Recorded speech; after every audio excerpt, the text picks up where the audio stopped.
जगमुआ पंडित भया न कोय। पंडित किसको कहते हैं? जो परमात्मा को जाने वही पंडित है। तो आखर प्रेम का पढ़े सुन पंडित हो। तो मंत्र जाप छोटा होता है। राम का नाम लो, कृष्ण का नाम लो, शिव का नाम लो, ये सब छोटे छोटे अक्षर वाले, कोई 2 अक्षर का, कोई 4 अक्षर का, कोई 3 अक्षर का। तो कहने का मतलब है कि इसकी महत्ता है। मंत्र जाप का ही महत्व है। मंत्र जप करते ही रहना चाहिए, उठते बैठते तो सब कुछ करते। तो सत्संग रोज जाते रहो, रोज सुनते रहो, आज वहाँ सत्संग सुनो, आज वहाँ सत्संग सुनो, तो ज़्यादा प्राप्त होता नहीं। इसलिए सत्संग के बहुत सारे अर्थ हैं। इकट्ठे होकर के भगवान के नाम का गुणगान करना भी सत्संग है। और यदि 2 व्यक्ति गुरु चेला, गुरु और शिष्य बात करते हैं, अध्यात्म की चर्चा करते हैं, उसको बहुत बड़ा सत्संग कहा गया। सत्संग 2 आदमी में भी तभी सत्संग होगा नहीं। जो गुरु और शिष्य की जो वार्ता होती है उसको ही सत्संग कहा गया। सत्य मैंने सत्य पुरुषों का, सज्जन पुरुषों का, सिद्ध पुरुषों का, गुरुदेव का सानिध्य मिले, उनके पास बैठ करके यदि हम चर्चा करते हैं, उसी को सत्संग कहते हैं सच्चे अर्थों। बाकी तो भगवान के नाम तो गाते ही लोग, गीत गाते हैं, ढोलक बजाते हैं, चिमटा बजाते हैं, ये भी सत्संग का एक रूप तो है ही। लेकिन वास्तव में जहाँ आपका मन लय हो जाए, दुनिया को भूल जाओ, वही सत्संग कहलाता है। तो व्यक्ति को जो भी मंत्र आपने दिया है उसका ईमानदारी से जाप करना चाहिए, उसमें सब कुछ मिल जाता है। आपकी कोई भी समस्या हो जीवन की, आपको इधर उधर भटकने की कोई ज़रूरत नहीं है। व्यक्ति भटकने लगता है जब कोई समस्या आती है। इस तीर्थ के पास जाओ, इस तीर्थ में जाओ, इस गुरु के पास जाओ, इस महात्मा के पास जाओ, लेकिन आपको उससे ज़्यादा मिलने वाला नहीं होता। आपको तो मिलेगा यदि आपने गुरु से कोई मंत्र ले लिया है, रास्ता आपको मिल गया है, तब भी कोई अगर भटकता है तो उसकी मूर्खता है। इसलिए हमारे गुरुदेव कहते भाई दर दर भटकना छोड़ो। आप अपने मन को थोड़ा सा एकाग्र करो, मन को शांत करो। मन जितना जितना भागेगा उतना उतनी अशांति फैलती रहेगी। इसलिए मन को एकाग्रित करने का अभ्यास करो। मन को एक बिंदु पर लाओ, परमात्मा के स्वरूप में लगाओ। परमात्मा का जो स्वरूप है ये आपका बिंदु है। बिंदु मैंने एक टारगेट है। टारगेट पर अपने मन को केंद्रित करने से मन की चंचलता दूर हो जाती। और ये टारगेट जो है भगवान कृष्ण ने बताया है गीता में, भगवान जो साक्षात अवतार ले चुके हैं, उनका यदि हम सहारा लेते हैं, उनके नाम का जप करते हैं, रूप का ध्यान करते हैं, तो वो व्यक्ति जल्दी ही भव सागर से पार हो जाता है। तो भगवान ने तो गीता में यही कहा, सगुण का ध्यान करो, मेरे रूप का ध्यान करो, मेरी आकृति का ध्यान, तुम्हारा मन जल्दी एकाग्र हो जाए और फिर तुम्हारी सारी समस्याएं भी दूर होती चली जाएंगी। इस प्रकार से कहने का मतलब यह है, एके साधे सब साधे, सब साधे सब जाए। आदमी कोई तुरंत फल चाहता है कि पका पकाया कोई चीज मिल जाए, मेरा काम हो जाए।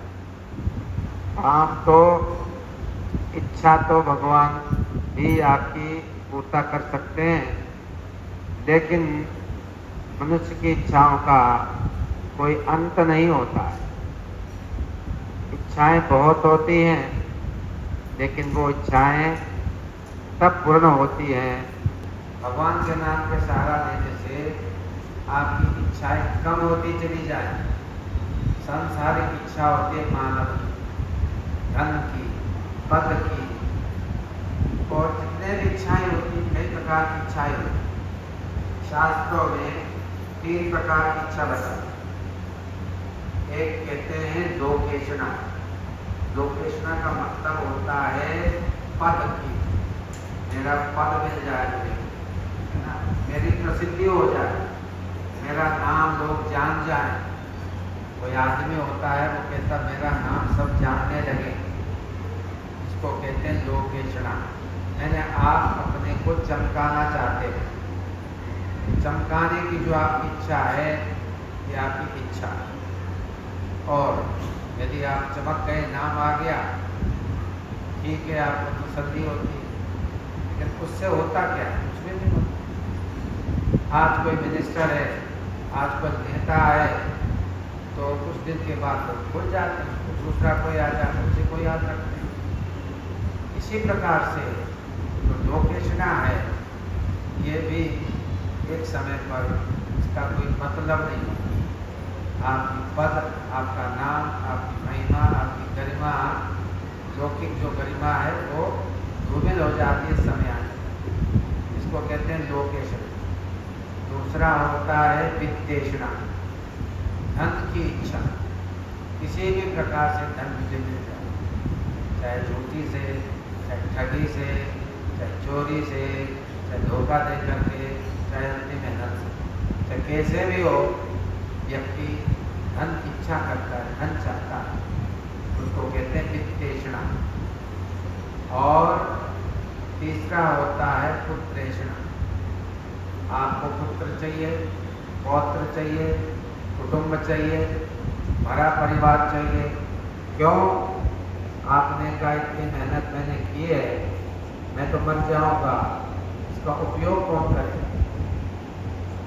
जो व्यक्ति, उसकी कोई संतान नहीं है, तो मायूस हो जाता। पैसा उससे बहुत इकट्ठे किया, लेकिन इसका उपयोग कौन करेगा? कई लोग उपयोग कर नहीं पाते, गवर्नमेंट में खाते में चला जाता है, या कहीं कड़ा धन दे जाता है।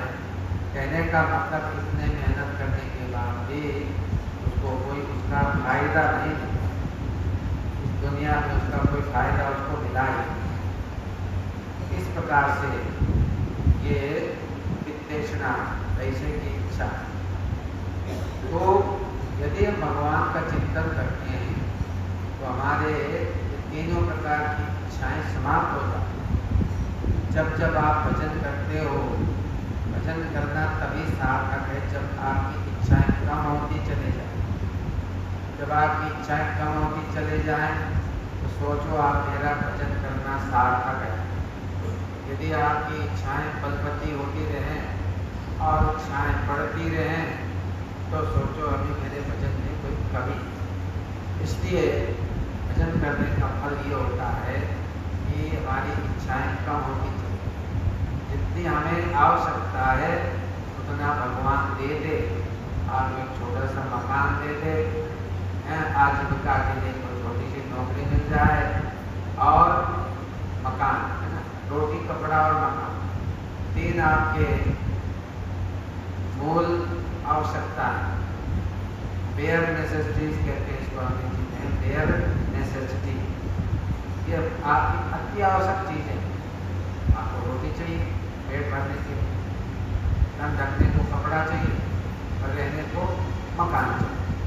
अगर ये आपके पास है ठीक तरह से, इसके बाद तो आपकी इच्छाएं, वो कितने इच्छा लंबा कर दो, अधिक कर दो, वो आपकी इच्छा कभी पूरी नहीं होगी। अभी चले जाएंगे, इच्छा पूरी नहीं। तो भर्तृहरि योगी ने कहा कि भोगो न भुक्ता भयमेव भुक्ता। हम कहते हैं मजे लेंगे दुनिया,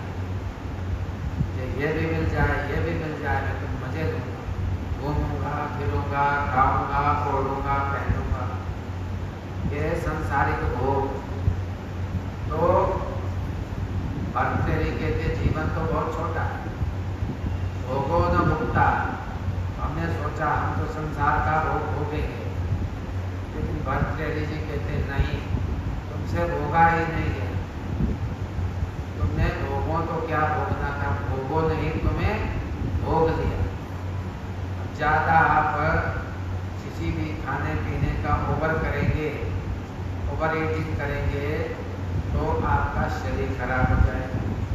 ज़्यादा मीठा खाओगे डायबिटीज हो जाएगा, ज़्यादा पीने लगोगे आपका लिवर खराब हो जाएगा। कहने का मतलब है ज़्यादा जो है सब प्रकार से नुकसानदायक। इसलिए ये समझ लो कि ज़्यादा सांसारिक भोगों में पड़ने से दुख ही मिलेगा। पतंजलि ने कहा